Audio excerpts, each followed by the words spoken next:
country is that access to good quality education is dependent on the economic status of one's family. If you're rich, if your parents are rich, you will have good quality education. If your parents are not rich, you will not have good quality education.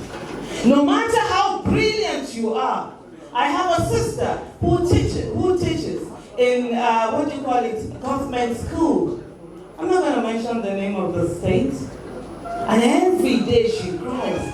You find children who are students, rather, they are not students, who are in SS, SS1, SS2. They cannot read simple sentence. She has had to, sometimes she starts from the beginning. She leaves the curriculum and she takes them from the beginning. How do you do that to citizens? Primary and secondary education is for the benefit of the nation. That is why you must provide free, good quality primary and secondary education.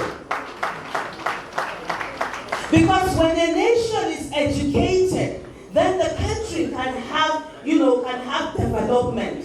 Even the politics, I always say that democracy without education is a disaster.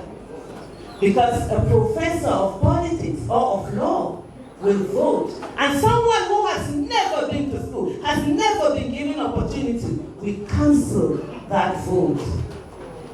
And that's why we are here.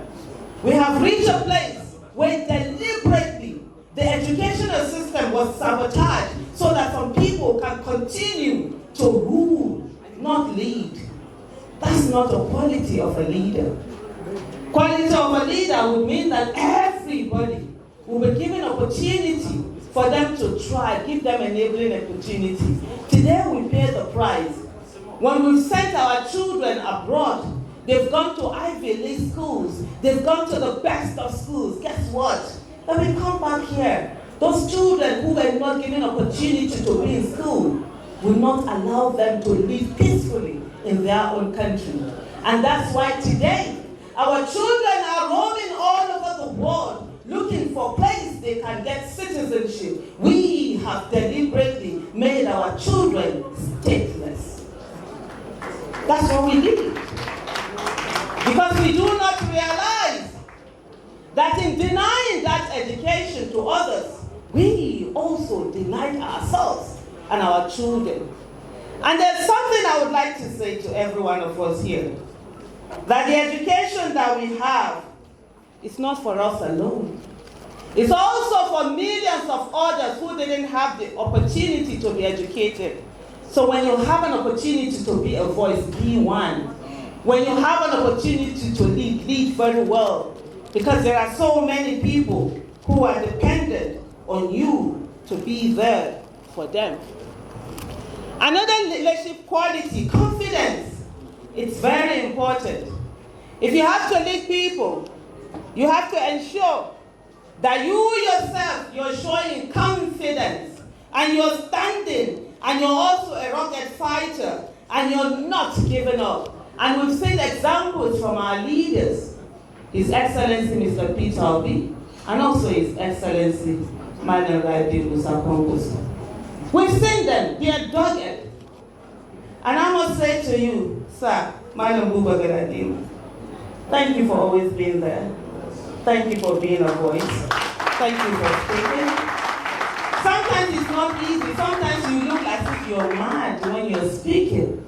But have those voices. And sometimes, yeah, we all make mistakes. And sometimes, yeah, people wouldn't understand what we're saying. But steadfastness is very important. Have that confidence to stay on and not just move on just like that. Sometimes when everybody is going one way, it takes courage to go the other way. And one of the qualities that you must imbibe as a leader is that of a courage. Because sometimes you'll be called upon to decide and whether you stand for something or you fall for nothing. And that's where courage comes in. Because if you're not courageous for your people, then you will not be able to do anything. And you will be someone who will be buffeted by the wind all over the place. So courage is very important. Lose my life or lose something that is precious to me, because I believe my my bond. And no matter how tough the situation is, I will keep my words. And sometimes they say, Aisha, you are too extreme. You are too extreme. Because I am one person who has always said, I do not do label. I am me. And I say it as it is. You will either love me or hate me, and either one is okay. So whatever label you give me, it's okay. And I know Nigeria will be okay. Oh, Nigeria! By the grace of God. Loyalty. Your loyalty will be questioned. Sometimes you are loyal, but still they will say to you, you might know you may be not as loyal as you should be. Remember, for every one of us, there is a moral compass within us. And as long as you know that whatever you're doing, that before you and the Almighty God, or whatever it is that believe in, you are doing the right thing, keep on doing it. Because for those who do not get it, they will go all around and they will come to a place and they will get you. They will say, oh, so this was it. So I say to every one of us here, please be loyal. Not just loyal to the person, be loyal to the cause. Be loyal to Nigeria.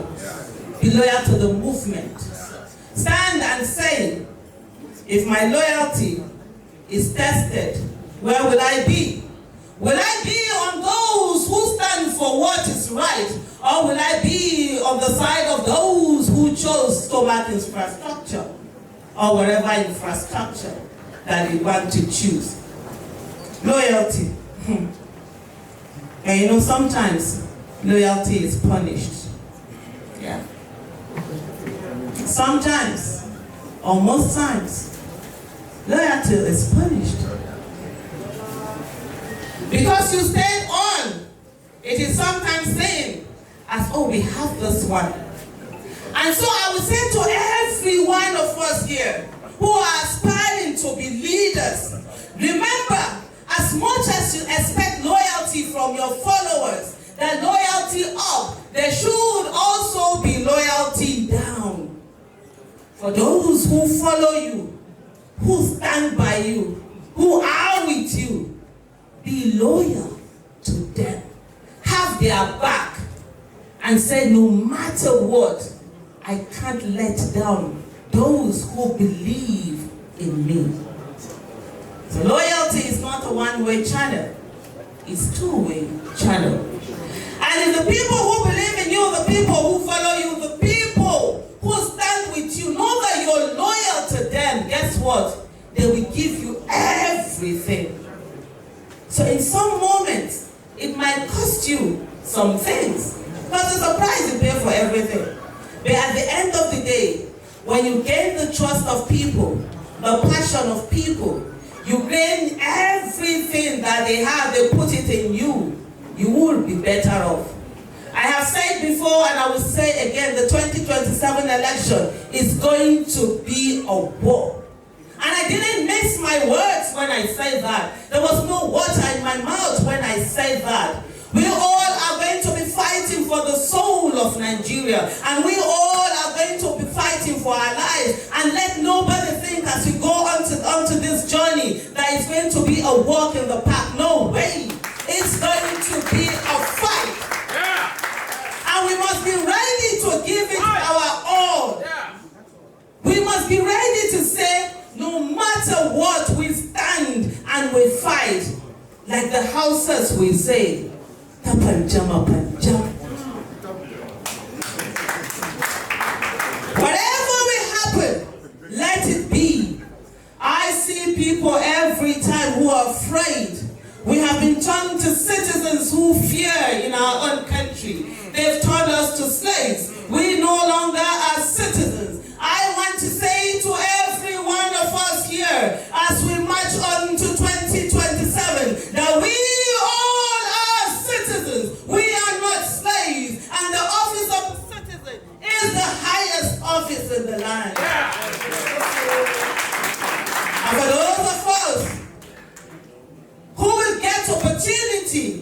God so wills to be in office, we must never forget that indeed the office of the citizen is the highest office in the land, and whatever office that you occupy is a privilege that has been given to you from that office of the citizen. You do not betray them. Loyalty to the citizens is very important. A lot of people who thought 4 years ago that they were untouchable, today they are coming working among citizens, begging citizens, and by the time we get into campaigns, you will see more of them. All they needed to do was to be loyal to the citizens, and they would have had a walk in the park.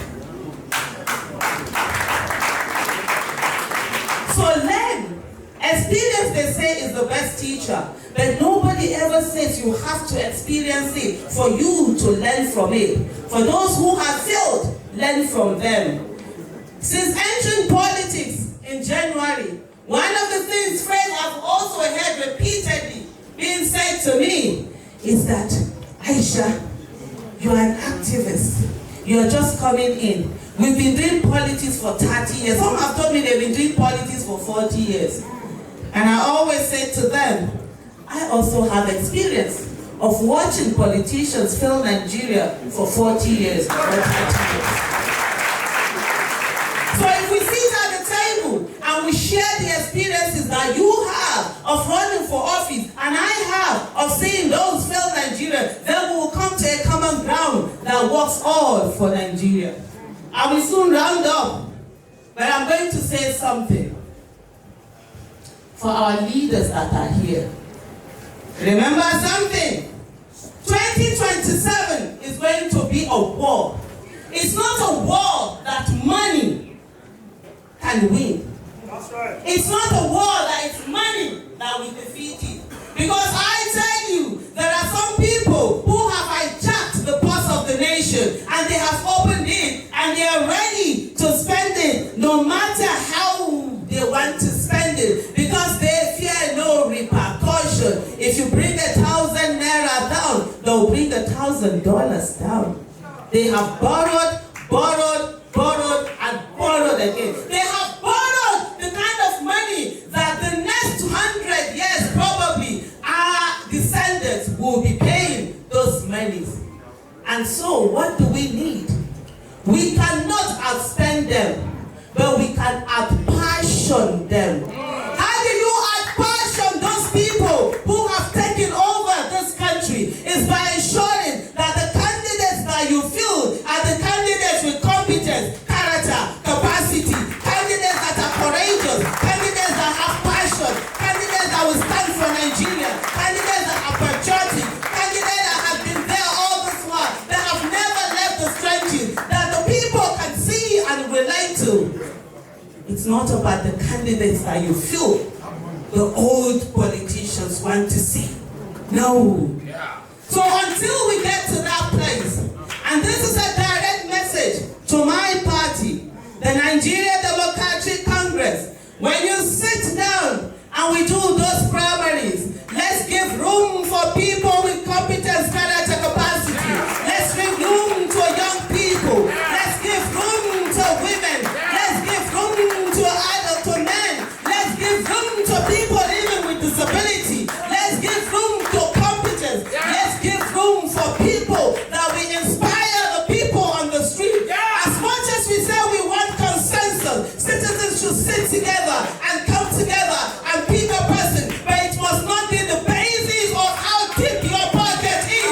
Because the war we are going for is not about your pocket. The war we are going for is not about who you know. The war we are going for is about those that can inspire Nigeria, those that are on the trenches, those that can stand and fight for our vote, those that can defend our vote, and those that will say, if we go low, we go underground. And I say all this today with all sense of responsibility. If we do not have those people, the same way you see our principles, as much as we are fighting for our principles, our main principles, okay, Obi and Pampaso, the citizens that are there that cannot see up to them must also see Obis and Pampasos in their respective zones, so they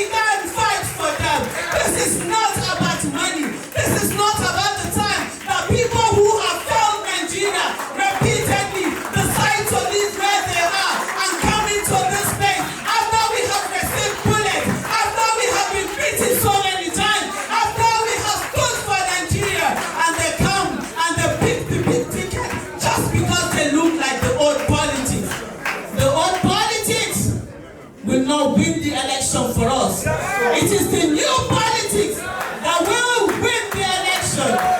Greater NDC members. Greater NDC members. Of the greatest, of the greatest, of the greatest, of the greatest, of the greatest, of the greatest, of the greatest, of the greatest NDC members. Thank you.